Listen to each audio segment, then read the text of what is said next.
Welcome back to our channel.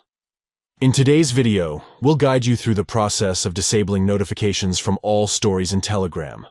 Are you tired of receiving notifications for every new story in your Telegram feed?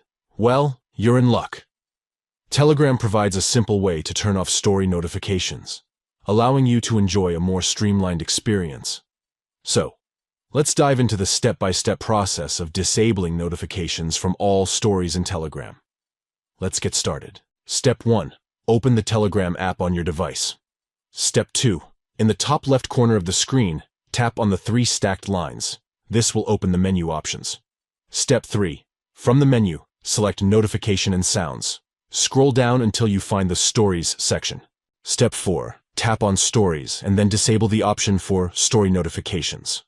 By following these simple steps, you can easily disable notifications from all stories in Telegram, allowing you to focus on the content that matters most to you. Disabling story notifications in Telegram helps to declutter your notification feed, ensuring that you only receive alerts for the messages and updates that are most important to you. Thank you for watching, and enjoy a more personalized Telegram experience without the distractions of story notifications.